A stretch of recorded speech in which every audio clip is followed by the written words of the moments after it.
A meditação é o ato de você ir além da mente analítica e entrar no seu subconsciente, que é lá que residem esses programas e esses hábitos que a gente quer mudar. O processo de meditação, ele fala que é como uma jornada para a gente se libertar do ambiente, de pessoas, de lugares, do tempo, do corpo, né? Sensações físicas, dores, prazeres, etc. E do tempo, passado e futuro, para que a gente possa se conectar com o campo unificado, que é a pura consciência, o puro potencial, né? O campo quântico. E quando a gente faz isso, nós podemos nos desconectar da velha identidade e começar a construir uma nova identidade.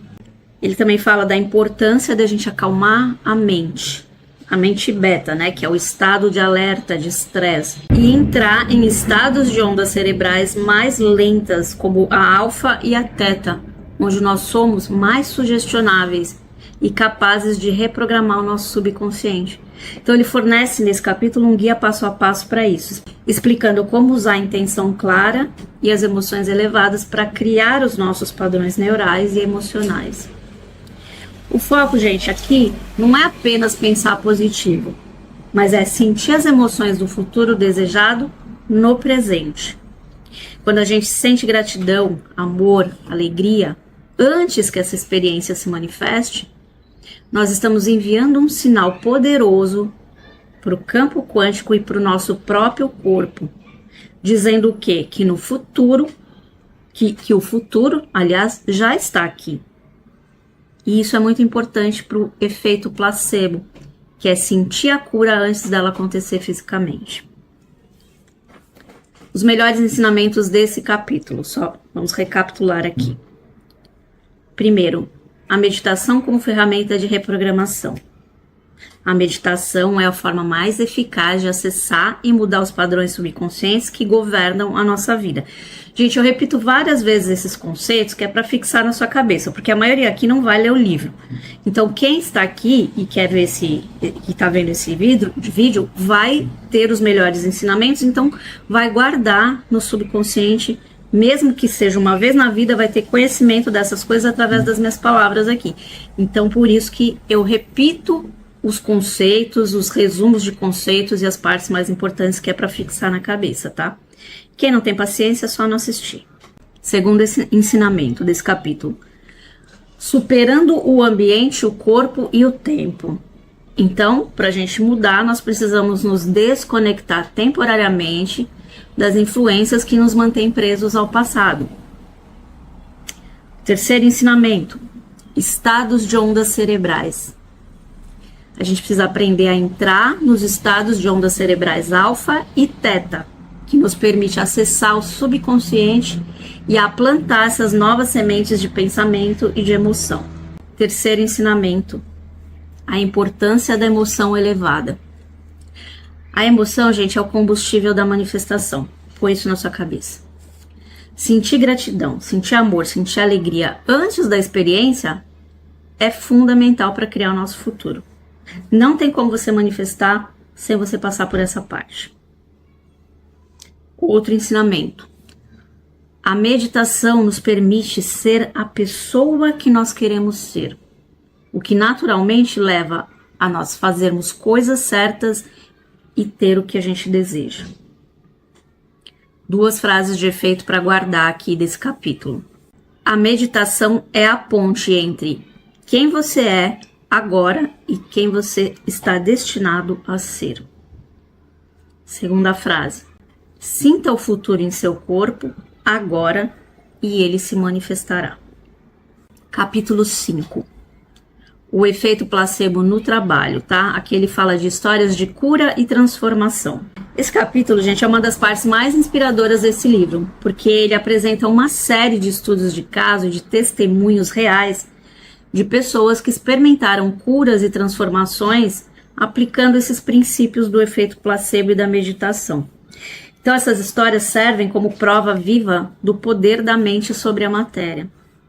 Então ele compartilha exemplos de pessoas que superaram doenças crônicas, deficiências físicas e até condições que foram consideradas incuráveis, simplesmente mudando as suas crenças, os seus pensamentos, as suas emoções através da prática consistente da meditação. E lembrando aqui mais uma vez, né, eu não estou indicando nada disso para ninguém, tá? Não estou dizendo que você não tem que procurar seu médico em caso de você ter uma doença. Como eu falei no caso da minha mãe, ela procurou todos os médicos e todas as coisas à parte. Então tem que ser uma junção de coisas. Quando a gente tem um problema, a gente procura a solução em todos os lados, tá? E o médico é a primeira, tá bom? Só para deixar isso claro. Porque tem gente aqui que pode entender errado e achar que eu tô recomendando que você não vá no médico e fique só pensando positivo para se curar. E não é nada disso. Aqui eu tô só explicando os conceitos do livro, tá bom? Essas histórias não são anedóticas. Elas são muitas vezes acompanhadas por evidências médicas. Como, por exemplo, antes e depois nos exames, tá? Isso torna o impacto ainda mais forte. Então ele destaca pessoas que tinham tumores que desapareceram, que tinham os exames antes com o tumor e os exames depois sem o tumor. Paralisias que foram revertidas, dores crônicas que cessaram, condições autoimunes que entraram em remissão. Então ele mostra como essas pessoas não apenas pensaram positivo, mas se engajaram ativamente num processo de mudança interna. Liberaram traumas, abandonaram velhas identidades, visualizaram um novo futuro sentindo através da emoção. Então o objetivo desse capítulo não é apenas inspirar a gente, mas também demonstrar que o que ele ensina não é apenas teoria, mas é uma aplicação prática que produz resultados mensuráveis, porque ele é um cientista e ele faz estudos para comprovação dessas teorias dele.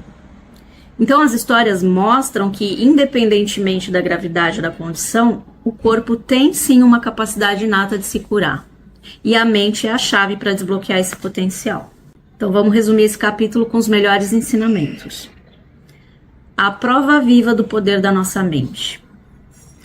Essas histórias reais de cura oferecem evidências que são irrefutáveis de que a mente pode e vai influenciar profundamente o nosso corpo, seja para o bem ou seja para o mal.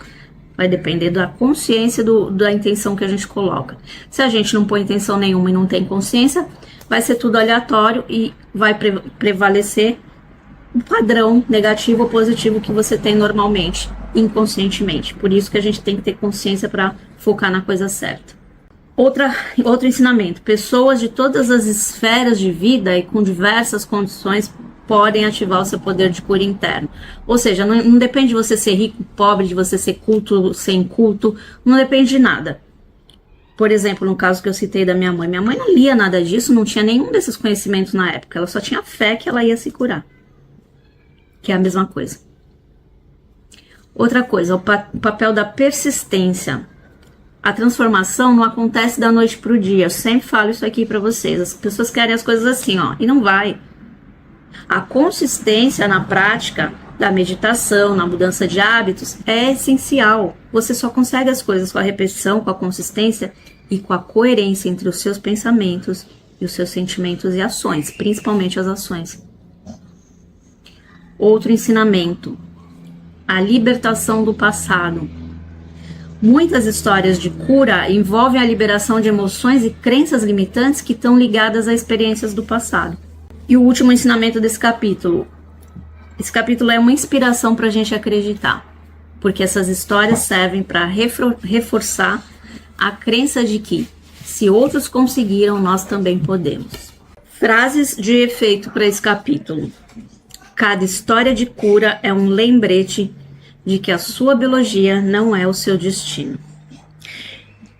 A verdadeira cura não é a ausência de doença, mas a presença de uma nova consciência.